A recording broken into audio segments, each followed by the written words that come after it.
Assalamualaikum warahmatullahi wabarakatuh. Apa kabar adik-adik sekalian?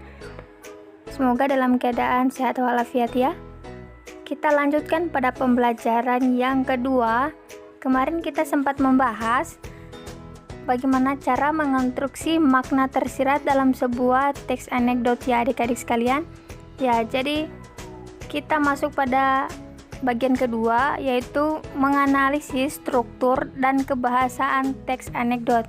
Jadi adik-adik silakan disimak, dipahami baik-baik agar adik-adik bisa memahami apa yang menjadi penyampaian ibu. Adik-adik, pada bagian kedua, materi yang akan dibahas yaitu tentang yang pertama jenis anekdot, yang kedua struktur anekdot, dan yang ketiga kebahasaan teks anekdot ya. Ya, dimana teks anekdot sendiri itu ibu sudah menerangkan sebelumnya bahwa teks anekdot merupakan teks yang berisi cerita lucu atau menarik, namun mengandung sindiran atau kritikan dan pesan yang mendalam. Jenis anekdot. Jenis anekdot pertama adik-adik itu merupakan jenis teks. Nah, jenis teks ini dibagi menjadi dua lagi. Yang pertama itu jenis teks narasi dan jenis teks dialog.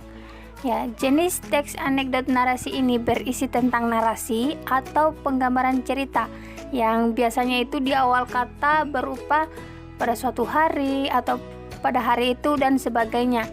Penulisannya seperti cerita pendek. Selanjutnya teks anekdot dialog. Nah, teks ini adik-adik itu didominasi oleh dialog atau percakapan.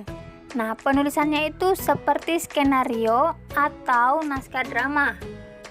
Jenis teks anekdot yang kedua yaitu jenis lisan atau yang digunakan secara langsung tanpa menggunakan teks lagi ya adik-adik. Nah, jenis lisan ini terbagi menjadi dua lagi. Yang pertama itu jenis lisan dialog dan jenis lisan monolog. Lisan dialog itu cara penyampaiannya itu secara dialog, artinya harus ada lawan berbicara. Contohnya itu seperti bermain drama komedi. Selanjutnya lisan monolog. Kalau monolog berarti tunggal ya adik-adik. Jadi lisan monolog itu cara penyampaiannya dengan cara berbicara sendiri di depan khalayak ramai. Contohnya seperti stand up komedi.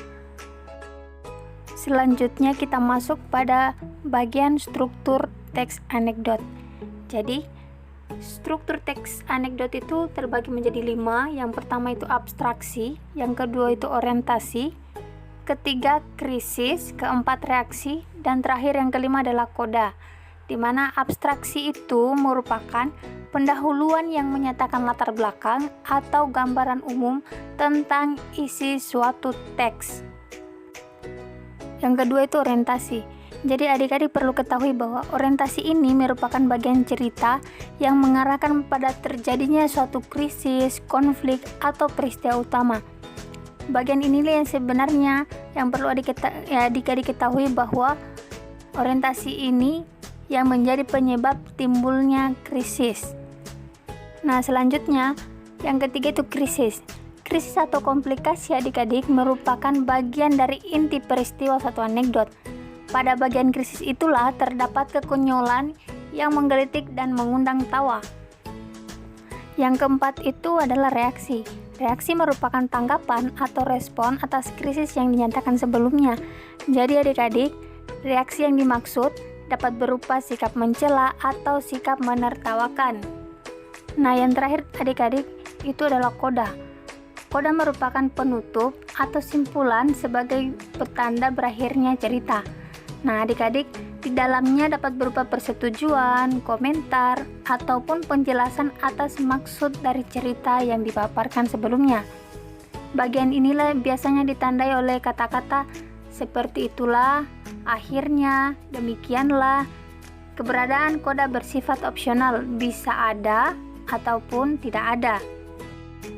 Oke, untuk mempermudah pemahaman adik-adik, ibu sudah memberikan salah satu contoh analisis struktur ya, struktur teks anekdot. Pada tampilan di atas adik-adik silakan lihat isinya seperti apa. Strukturnya itu sudah digambarkan kelima-limanya. Adik-adik tinggal pahami saja, cari mana strukturnya. Selanjutnya, kaidah kebahasaan teks anekdot. Yang pertama, menggunakan kalimat yang menyatakan peristiwa masa lalu atau sudah terjadi. Contohnya, pada suatu ketika, pada zaman dahulu, beberapa waktu yang lalu, dan lain sebagainya. Yang kedua adalah kalimat teoritis. Nah, kalimat teoritis ini adik-adik merupakan kalimat yang tidak memerlukan jawaban. Kenapa? Karena pertanyaan itu sebetulnya kita sudah ketahui atau orang-orang yang sekitar kita sudah mengetahui. Seperti apa contohnya? Misalnya ketika adik-adik lapar. Nah, lapar itu tidak harus bertanya lagi, tidak harus menjawab lagi. Jalan satu-satunya itu hanyalah makan. Ketiga, menggunakan konjungsi hubungan waktu atau konjungsi temporal. Seperti apa konjungsi temporal atau konjungsi hubungan waktu? Ya, jadi adik-adik seperti kemudian, lalu, selanjutnya, setelah itu, pada akhirnya, dan lain sebagainya. Keempat, menggunakan kata kerja aksi. Kata kerja aksi merupakan kata kerja yang dapat dilihat tindakan fisiknya, seperti menulis, membaca, berjalan, berlari, menghadap, dan lain sebagainya. Yang kelima, menggunakan kalimat perintah. Jadi adik-adik, dalam teks anekdot, kalimat perintah biasanya dibentuk oleh kata dasar yang mendapat akhiran kan, lah, i. Seperti bukakan, bukalah, lompati. Bisa juga diawali dengan kata jangan, tolong, dan lain sebagainya. Adik-adik tinggal menambahkan akhirannya, tergantung kecocokan dari kata dasar. Kaidah kebahasan teks anekdot yang terakhir yaitu menggunakan kalimat seru. Adik-adik, biasanya kalimat seru ini disebut dengan kalimat injeksi atau kalimat seru yang mengandung ungkapan rasa hati pembicara. Nah, kalimat seru ini biasanya ditambahi tanda baca seru, dalam kurung seru itu ya. Seperti, cantiknya gadis itu. Diam. Astaga, bukuku tertinggal. Oke, kita sudah sampai di penghujung pembelajaran kita adik-adik.